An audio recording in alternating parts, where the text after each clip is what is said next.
Hermanos, vamos a ir a la bendita palabra del Señor. Hoy nos corresponde la exposición del Salmo 11. Salmo 11. Para los hermanos que gustan de tomar notas, el título de este sermón es este: En Jehová confiaremos. Repito, en Jehová confiaremos. Salmo 11, versículo 0, dice así la bendita palabra del Señor. Al músico principal, Salmo de David. En Jehová he confiado.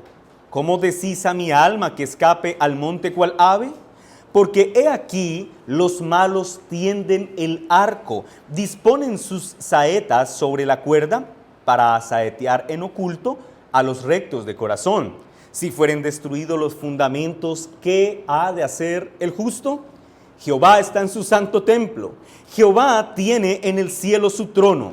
Sus ojos ven, sus párpados examinan a los hijos de los hombres. Jehová prueba al justo, pero al malo y al que ama la violencia, su alma los aborrece. Sobre los malos hará llover calamidades, fuego, azufre y viento abrasador será la porción del cáliz de ellos, porque Jehová es justo y ama la justicia. El hombre recto mirará su rostro. Amén. Mientras estaba estudiando, leyendo para la preparación de este sermón, me encontré con los escritos devocionales de Andrew Bonar, un prominente escocés del siglo XIX, quien enseñando sobre, o más bien escribiendo sobre la confianza que los justos debemos tener respecto al Señor en medio de los días de caos, Bonar hizo una bella reflexión sobre un episodio histórico que ocurrió un 21 de junio del año 217 a.C., ayer. Este evento, mis hermanos, fue conocido como la Batalla del Lago Trasimeneo. Se dice que durante la Segunda Guerra Púnica, un general cartaginense llamado Aníbal Barca emboscó al ejército romano, quien era dirigido por un hombre llamado Cayo Flaminio.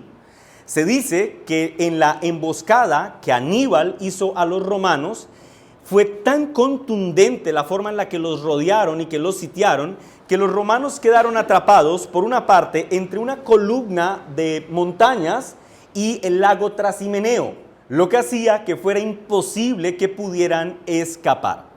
Ahora, en esas condiciones, un ejército que embosca a otro y el otro ya no puede escapar, lo que les quedaba, dice Bonar, solo era una opción: pelear hasta la muerte.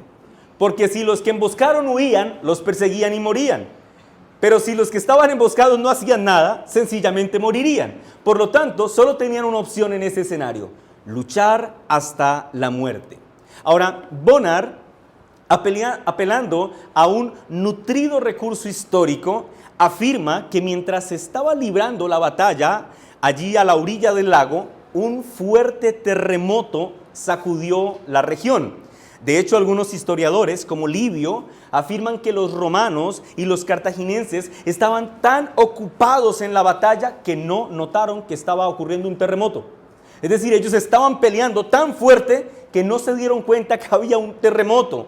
Los soldados, mis hermanos, este es el punto, estaban tan absortos en el campo de batalla que no percibieron que bajo sus pies la tierra estaba convulsionando.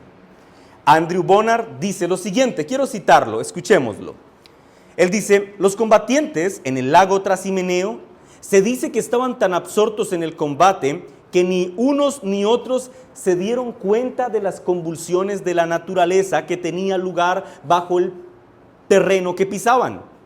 Ahora escucha lo que dice: lo mismo ocurre, aunque con una causa más noble, a los soldados del Cordero.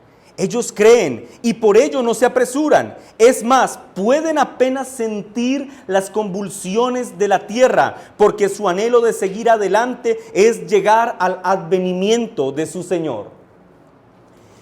El punto que Bonar quiere resaltar con su narración es que así como los soldados de la lucha que acabamos de mencionar no sintieron el temblor porque estaban muy enfocados en la guerra, Así pues, los cristianos debemos permanecer enfocados en la causa de Cristo. Estar tan enfocados en la causa de Cristo que no seamos fácilmente perturbados por las convulsiones de este mundo. Y ciertamente son muchas las convulsiones de este mundo. De hecho, el Salmo 11 trata este asunto. Por eso he citado estas palabras a modo de introducción. El Salmo 11 nos habla de cómo los cristianos debemos estar tan enfocados en quién es Dios y en la seguridad que Él nos ofrece, de manera tal que las perturbaciones externas de este mundo no nos hagan retroceder. Las enfermedades, la persecución, la crisis económica o política de nuestras naciones no debería mover los cimientos de nuestra fe. Los soldados cristianos debemos estar tan enfocados en la causa de Cristo que cuando las circunstancias externas crueles y dolorosas se presenten ante nosotros con un rostro hostil y despiadado, nosotros podamos responder con la confianza que David responde en este salmo, específicamente en el versículo 4, cuando ante la adversidad David responde. ¿Qué dice el versículo 4?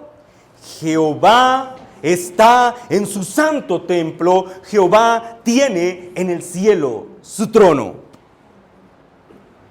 Ahora, en la observación de la vida humana, lo que nosotros podemos ver es que, a diferencia del creyente, el incrédulo frente a las amenazas externas suele perder el control. Cuando los cimientos de la sociedad se mueven, ya sea con terremotos morales, espirituales, económicos o, como suele ser el pan de cada día en nuestro país, políticos, entonces el incrédulo se perturba y, como lo define este salmo, huye hacia las montañas buscando seguridad en un lugar distinto a la seguridad que solo el Señor puede ofrecer. Pero a la luz de este salmo deberíamos afirmar lo siguiente: no ha de ser así con los que confiamos en el Señor. El que confía en el Señor debe saber que no puede huir, no puede entrar en desesperación, y no lo hace porque él se sienta el superhombre y el super capaz de resolver todas las cosas. No lo hace, no huye, no retrocede, no está en desesperación, sencillamente porque él ha entendido que en Dios es el lugar más seguro en el que pueda estar. Él ha entendido que todos los que estén unidos a Cristo por medio de la fe se encuentran en el lugar más seguro en el que pudieran encontrar, en el que se pudieran encontrar, en un lugar de seguridad imperturbable. No significa sin dificultades, pero sí una seguridad segura. Una seguridad que es segura. Así pues, mis hermanos, en el Salmo 11, David expresa, como lo veremos en un momento, cómo debe confiar un creyente en medio de la crisis. Ahora, dicha expresión de confianza que vamos a leer en el Salmo 11, mis hermanos, tiene como propósito que quienes leemos y cantamos este salmo seamos nutridos en nuestra fe, pero al mismo tiempo, escuchen esto, es muy importante, a la luz de este salmo Dios quiere exhortarnos para que nuestros corazones se guarden de aquella terrible tentación a la que nos vemos volcados cuando las circunstancias nos son adversas. ¿Sabes cuál es la tentación más recurrente en el corazón de un creyente cuando las circunstancias no son las mejores? Esta: desconfiar del Señor. Y a eso es lo que el Señor quiere, o de eso es lo que el Señor quiere advertirnos en este salmo: a no desconfiar del Señor, a no ceder a esa terrible tentación. Ahora bien, hermanos, para dar más contexto del salmo, algunos comentaristas dicen que David escribió este salmo cuando estaba huyendo de Saúl. ¿Lo recuerdan? Y en el contexto de dicha persecución, dicen algunos buenos comentaristas que algunos de sus amigos más cercanos le aconsejaron a David que huyera a un país montañoso para que se pudiera refugiar o esconder de la persecución del rey. Ahora, hermanos, la verdad es que no tenemos suficientes evidencias para afirmar eso. No podemos afirmar el momento histórico del Salmo, pero Lo que sí podemos afirmar por el contexto inmediato del Salmo es que cuando David escribe estas palabras, está pasando por un momento de dificultad, sea cual sea. No importa si era la persecución o si era otra cosa. Lo importante de saber es que está en un momento de dificultad. Y quiero destacar esto, mis hermanos, porque entender que David escribe esto en medio de una dificultad hace que este salmo encuentre una aplicación oportuna para cada uno de nosotros. Porque así como David, tu caso y mi caso es que nosotros también hemos sufrido momentos de crisis y de calamidad en nuestras vidas, más de las que quisiéramos. Y muchas veces, en medio de la crisis, en medio de la calamidad, en medio de la incertidumbre, y todos deberíamos reconocer esto con honestidad, nos hemos sentido tentados a desconfiar de la mano clemente y misericordiosa de Dios. Es más, como lo veremos en un momento, muchas veces el escenario para la desconfianza lo establecen para nosotros personas cercanas, personas a quienes amamos, familiares que nos aman y que tratan de darnos, entre comillas, un buen consejo, pero ese buen consejo es este: desconfía de tu Señor. Y eso hace, mis hermanos, que la tentación en esas circunstancias se haga más compleja, más difícil de superar. Ahora bien, mis hermanos, para ver cómo este salmo fortalece la fe de los creyentes en medio de las dificultades y cómo se nos exhorta a través de este salmo a resistir la tentación de desconfiar del Señor, vamos a dividir el texto en sus dos unidades de pensamiento. La primera unidad inicia en el versículo 1 y se extiende hasta el versículo 3. A este punto yo lo titulé: la crisis, sea cual sea. Así, tal cual. La crisis, sea cual sea. Versículo 1 hasta el versículo 3. ¿Están allí, hermanos? Amén. Leamos la bendita palabra del Señor. Noten la declaración: en Jehová he confiado. Ahora él pregunta: ¿cómo decís a mi alma que escape al monte cual ave? Porque he aquí los malos tienden el arco, disponen sus saetas sobre la cuerda para asaetear en oculto a los rectos de corazón. Si fueren destruidos los fundamentos, ¿qué ha de hacer el justo? En esta primera sección, en estos primeros 3 versículos, no sabemos si David narra una escena real o está imaginando un escenario, pero el punto es este: David está hablando en estos 3 versículos como alguien que está teniendo una conversación con un amigo cercano, y vemos que ese amigo o amigos cercanos le están diciendo que lo más inteligente que él puede hacer si quiere estar bien es desconfiar de Dios. Esos amigos cercanos le están diciendo: mira, si tú quieres estar bien tienes que hacer una cosa: huir. En huir está tu seguridad. Ahora, yo quiero que ustedes observen los detalles de esta fracción de las Escrituras. El texto inicia con una declaración, que es una afirmación. ¿Qué es lo que afirma David? En Jehová he confiado. A ver, esto significa, o más bien la intención de poner estas palabras al inicio del Salmo, tienen como propósito indicarnos que el consejo que David recibió de sus amigos, recuerden, ¿cuál es el consejo? Desconfía del Señor. Bueno, David quiere decirnos que el consejo que él recibió de sus amigos fue una consecuencia de la confianza que ellos vieron que David tenía en el Señor. Me explico. Es como si David les dijera a sus amigos: mira, yo quiero que ustedes sepan que yo confío plenamente en el Señor, aunque esté pasando por un momento muy difícil de mi vida. Y quienes lo escuchan, en respuesta a esa seguridad, le dicen: tu situación es precaria, pareciera que no quieres salvar tu vida. Si en realidad quisieras preservarte, deberías huir como un pájaro asustado hacia las montañas buscando algo de refugio.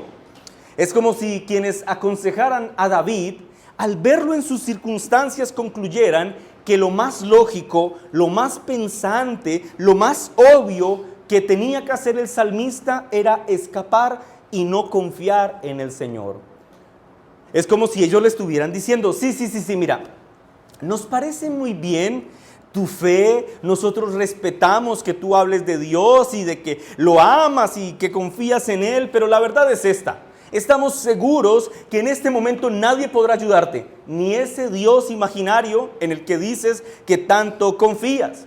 Ahora, si lo que tú quieres es salvar tu vida, David, debes dejar de lado tus ridículas creencias, debes dejar de lado tu sentimentalismo, y si en realidad quieres preservarte, debes huir a un lugar en el que alguien sí pueda darte protección.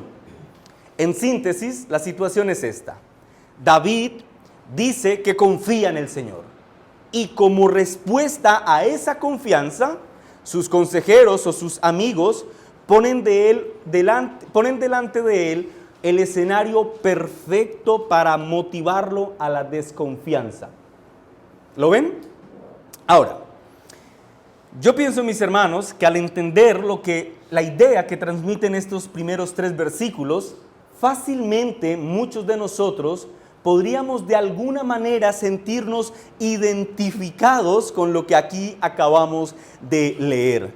Muchos, probablemente la mayoría de los que están aquí, hemos escuchado a familiares o amigos cercanos darnos, entre comillas, buenos consejos en medio de la dificultad. Buenos consejos que nos alejan del Señor.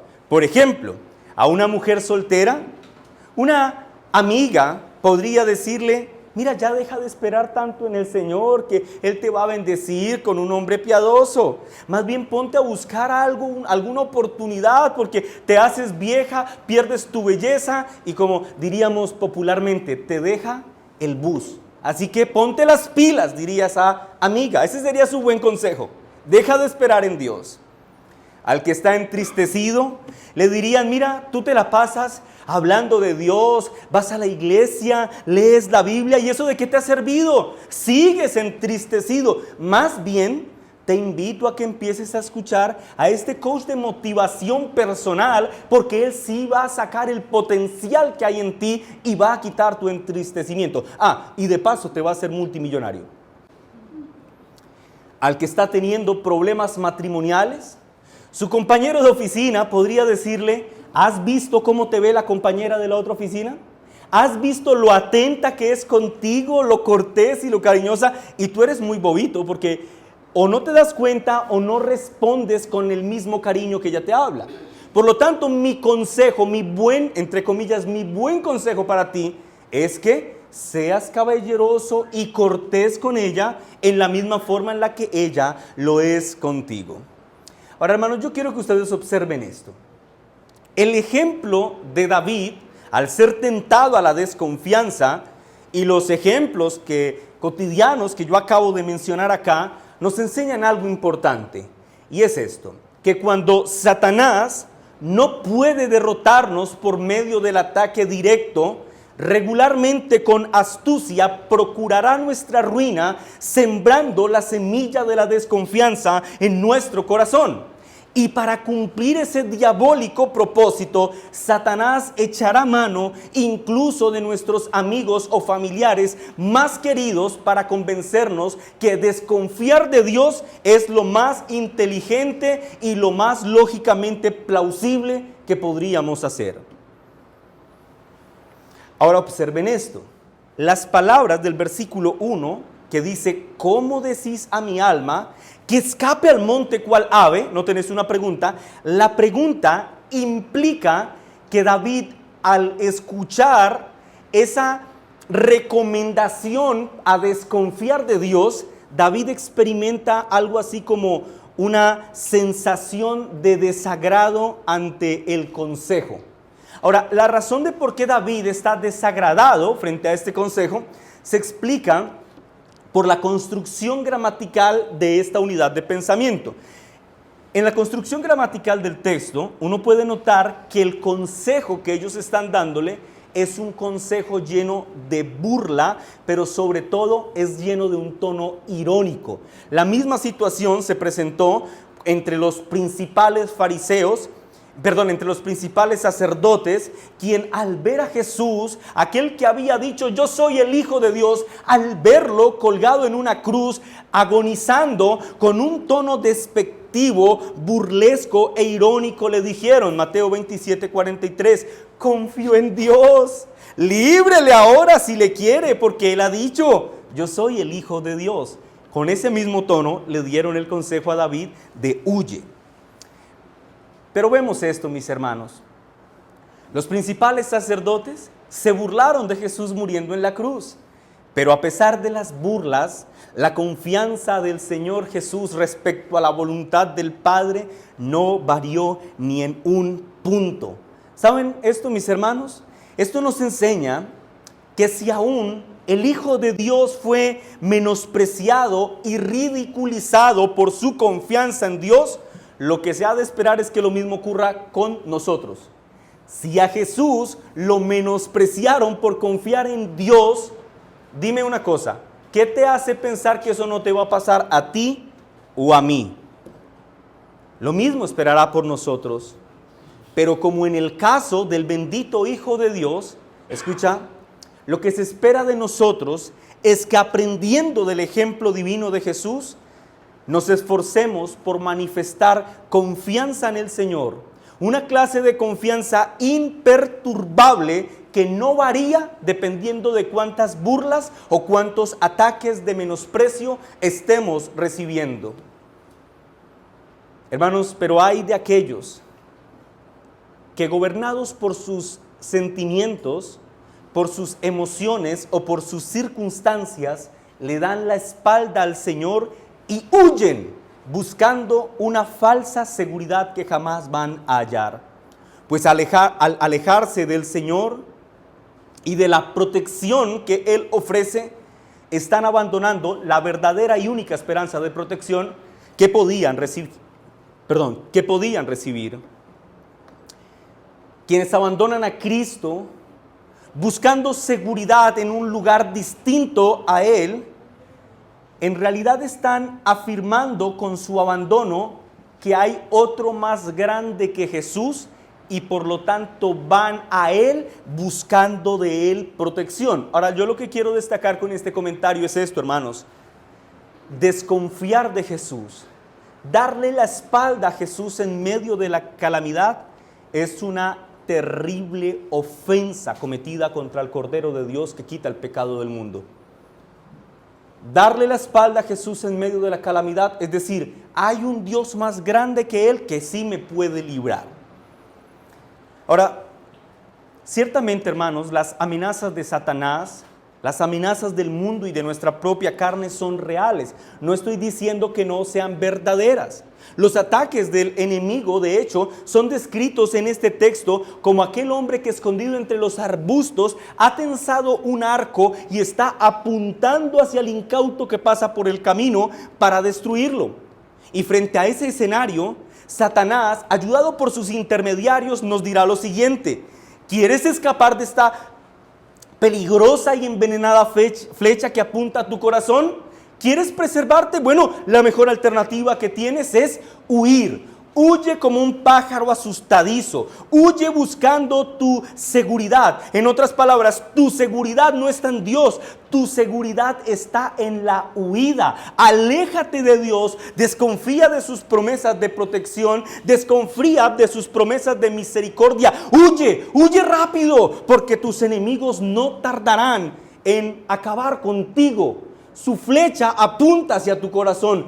Huye si es que quieres preservarte. Muy bien elaborada la escena por parte de Satanás, ¿verdad? Ha hecho muchos esfuerzos para que el salmista desconfíe. Ahora, finalmente en este montaje que Satanás ha elaborado para que David desconfíe del Señor, sus consejeros le dicen lo siguiente. Vayan conmigo al versículo 3.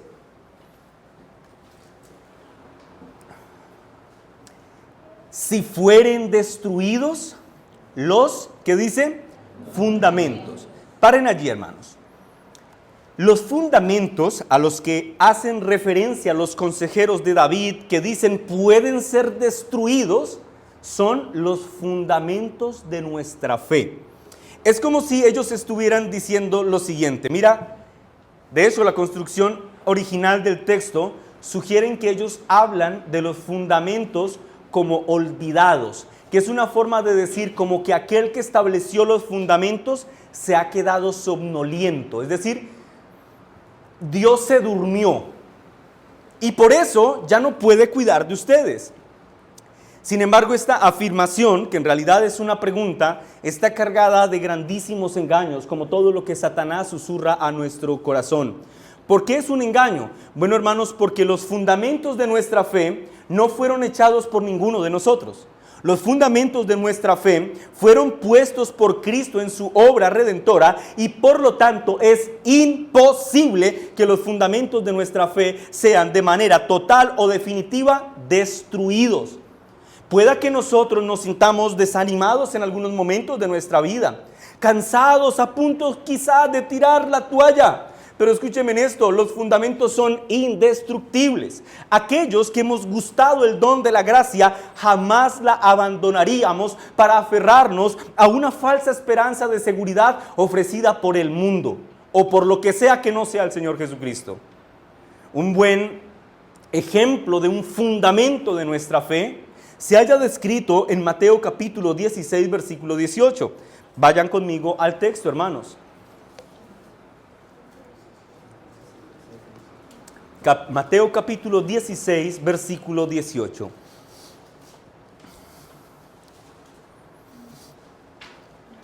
¿Estamos allí, hermanos? Amén. Dice el texto: sobre esta roca edificaré mi iglesia. Punto y coma. ¿Qué dice respecto a la iglesia?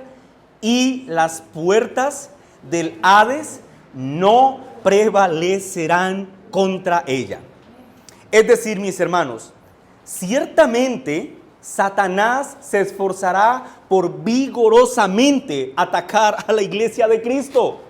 Satanás está muy interesado en debilitar a cada miembro en particular de la iglesia de Cristo y para eso pondrá luchas y tentaciones. Pero escúcheme en esto, el fundamento de nuestra fe revelado en este texto es que sin importar cuán fuertes y crueles sean los ataques de Satanás, nosotros, tú y yo, creyente, debemos tener la certeza que las puertas del infierno no prevalecerán en nuestra contra. Ahora, el versículo 3 termina con una pregunta. Salmo, capítulo 11, versículo 3. La pregunta es esta: ¿qué ha de hacer el justo? Es decir, ¿qué tiene que hacer el justo cuando es tentado a desconfiar? Bueno, como lo veremos a continuación, lo que el justo tiene que hacer es que frente a la tentación de desconfiar, debe, como lo enseña el texto, mirar a Dios y recordar quién es el Dios que lo fortalece y lo que ese Dios que los fortalece ha hecho a favor de su pueblo.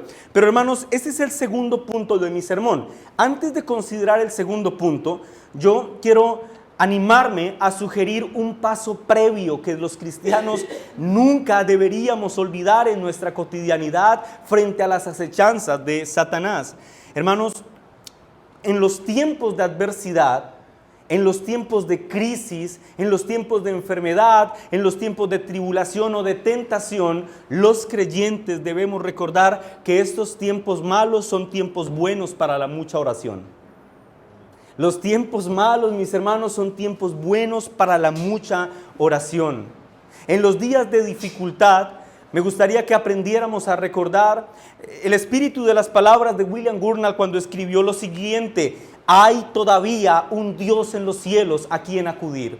Hermanos, en los días de aflicción, tú debes recordar, allá en el cielo hay un Dios clemente a quien yo puedo acudir. Cultiva una vida de oración. Cultiva una vida de dependencia del Señor. Hermanos, tus conocimientos en teología son esenciales, pero esos conocimientos deben ser adornados con una vida de oración personal, con una vida de devoción personal. Debes tener una relación viva con el Señor. Debes sentir la vida relacional con Cristo. Debes conocer a Dios a través de su palabra y debes experimentar la comunión con Él a través de la oración. Ahora, dicho esto, pasemos ahora sí al segundo punto de nuestro sermón. Versículo 4 y 7.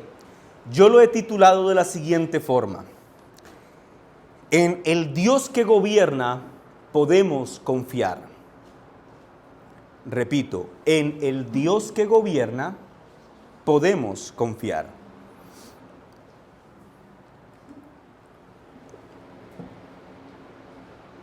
¿Estamos listos, hermanos? Leamos el versículo 4 en adelante. Mira la respuesta del hombre que fue tentado.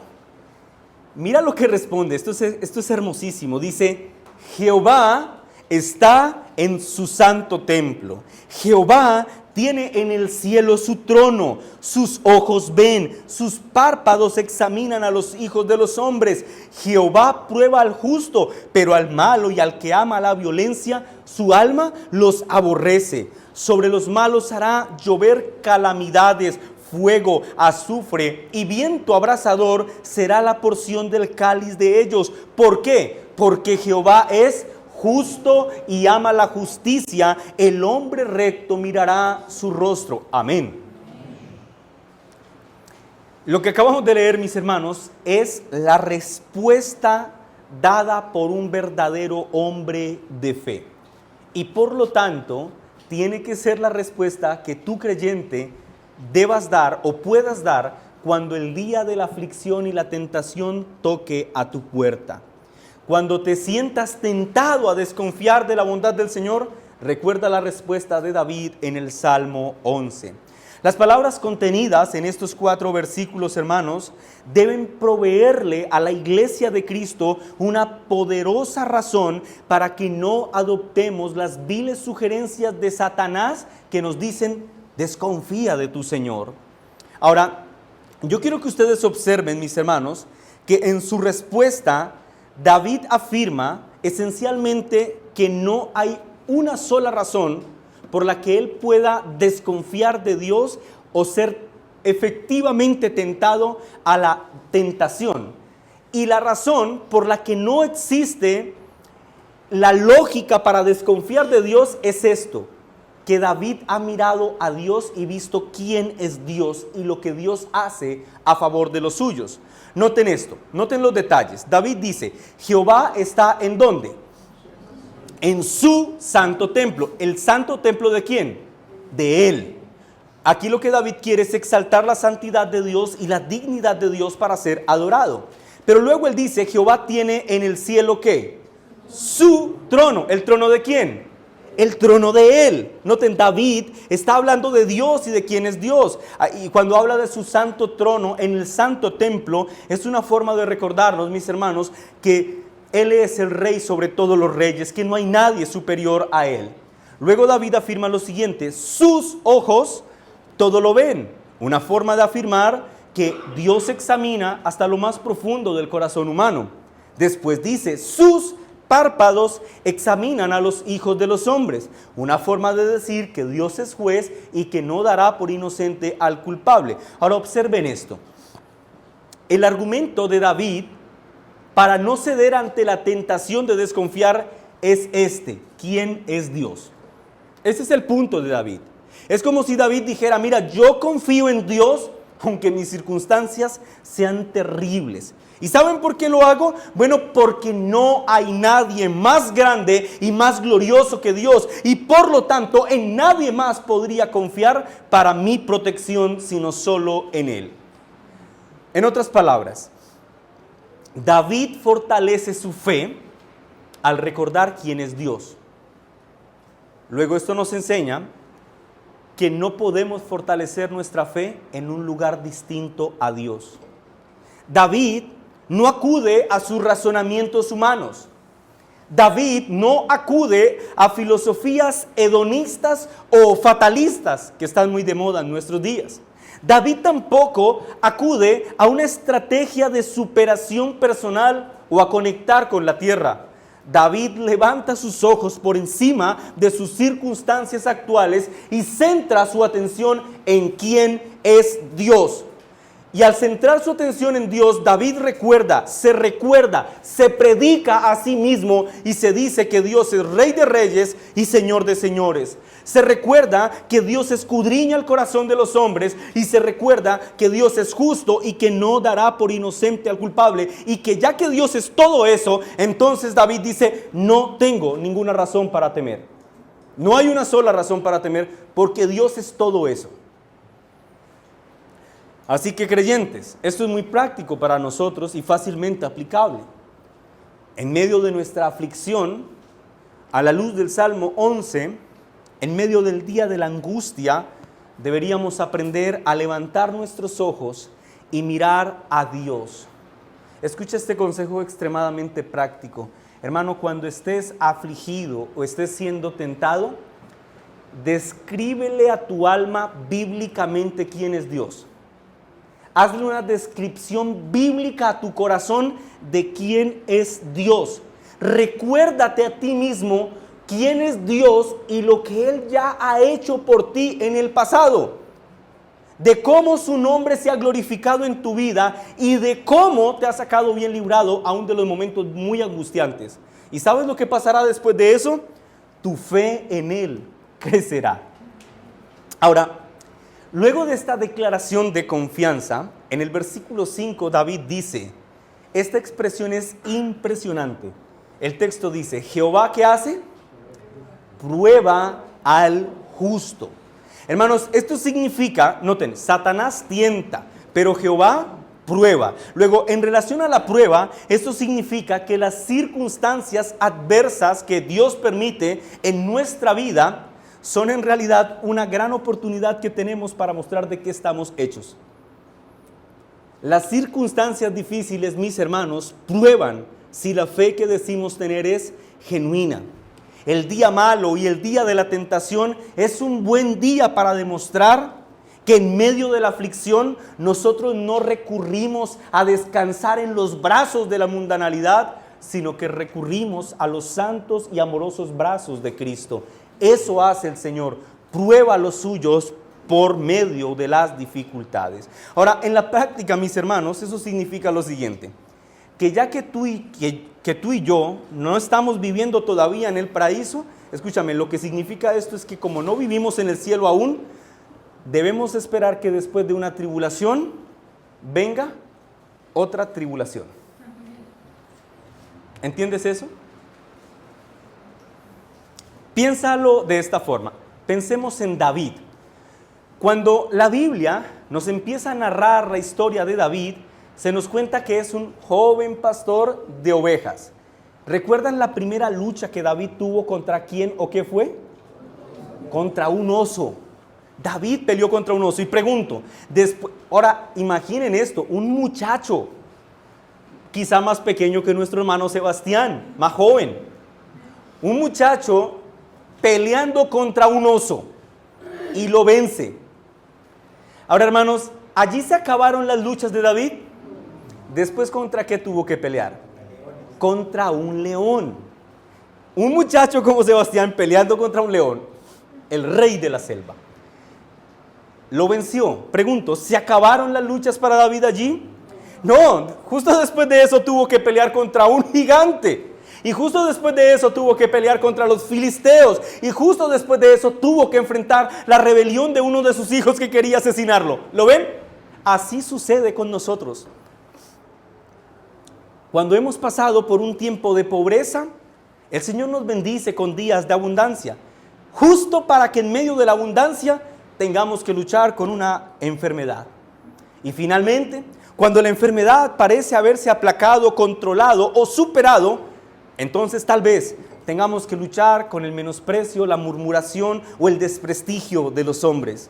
Hermanos, podría decirse que en relación a la tribulación, la vida del cristiano es como la vida de aquel obrero al que nunca le falta el trabajo. O sea, siempre tenemos que ver con la tribulación. Luego, eso en la práctica, a la luz del Salmo 11, significa que cada tribulación por la que tenemos que luchar es una gloriosa oportunidad que Cristo ha provisto para fortalecer nuestra fe en Él. Esa es una buena forma de entender las dificultades. Cristo ha provisto este momento para que yo sea más como Él. Ahora, alguno podría estar pensando, pero a mí sí me parece muy complejo esto que acaba de decir. O sea, la vida del creyente es como un ciclo interminable de tribulaciones. Sí, me parece terrible, alguien podría decir. Más bien, alguien podría razonar, ya que a mí no me gusta la tribulación, yo más bien tomaré la senda fácil, la recta, la que no está llena de espinos, y me entregaré a vivir impíamente sin el temor del Señor, porque allí no se sufre tanto. Por si alguno pensó así, lee conmigo las palabras del versículo 5, parte B, y leamos hasta el versículo 6. ¿Estamos allí? Pero al malo, este es al infiel, al que huye o se rebela, pero al malo y al que ama la violencia, ¿qué dice el texto? Su alma los aborrece. Dejémoslo allí. El aborrecimiento del alma de Dios es una forma de describir una reacción íntima del Señor. Es decir, es un aborrecimiento genuino, profundo, verdadero. Versículo 6. Sobre los malos hará llover calamidades, fuego, azufre y viento abrasador será la porción del cáliz de ellos. En otras palabras, sobre el que huye cobardemente como un pájaro asustado en busca de refugio y de protección lejos de Dios, no solo no encontrará el refugio y la protección que busca, sino que después tendrá que enfrentar la justicia de Dios. Ahora yo quiero que ustedes observen estos detalles. El texto dice, hará llover calamidades, hará llover fuego, azufre y viento abrasador. ¿A qué se les parece eso? ¿A qué se les parece? ¿Qué les hace pensar estas palabras? Fuego, azufre, ¿qué dice el texto? Una lluvia de calamidades, un viento abrasador. Esto es una referencia a Sodoma y Gomorra. Y lo que el texto está diciéndonos, mis hermanos, es que así como sobre Sodoma y Gomorra llovió calamidad, fuego y azufre, lo mismo ocurrirá con todos aquellos que no confían en el Señor. Ahora, David termina diciendo algo que es impresionante, hermanos. David dice que todo esto, toda esta calamidad, todo este terror, una lluvia de fuego, de azufre y de viento abrasador, todo esto será la porción del cáliz de ellos. Es decir, ese será el trago que tendrán que beber los que desconfían del Señor. El trago más amargo de sus vidas, la ira de Dios. O como diría Spurgeon, será una copa llena de miseria, sin una gota de misericordia. Y todo esto ocurrirá, y ocurrirá así, por lo que dice el versículo 7. Jehová es justo y ama la justicia. Está comprometido con que todo lo que ocurra en su universo, según sus santos criterios y sabiduría, sea una acción justa. Ahora, para finalizar, mira lo que ocurre con el que no huye, con el que no cede a la tentación de desconfiar, sino que aprende a esperar en el Señor. Versículo 7, parte B. El hombre recto, el que no huye y no desconfía, ¿qué dice? Mirará su rostro. Comentando esta expresión, el hombre recto que mirará su rostro, Spurgeon dijo lo siguiente. Mamón, que es una referencia a la codicia, dice: Mamón, la carne, el diablo, todos ellos susurran a nuestro oído: huye, huye como un pájaro a la montaña.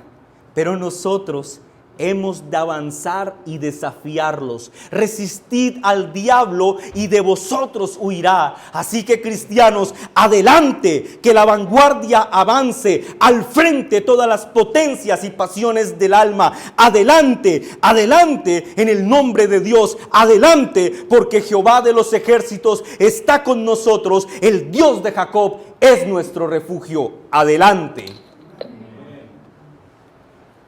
Hermanos amados, No nos dejemos intimidar por el amenazante aspecto de nuestras circunstancias. Más bien, como los romanos y cartagineses que estaban muy ocupados en la guerra y no sintieron el terremoto, así nosotros, hermanos, no perdamos de vista nuestro santo propósito, Cristo Jesús, aunque los cimientos de la tierra se muevan con violencia debajo de nosotros. Permítanme finalizar el sermón sugiriendo dos aplicaciones finales de lo que aquí se ha dicho. Hermanos, yo espero que a lo largo de la exposición usted ya haya, por la bondad del Señor, identificado aquellas cosas que puede aplicar para su vida de esta exposición.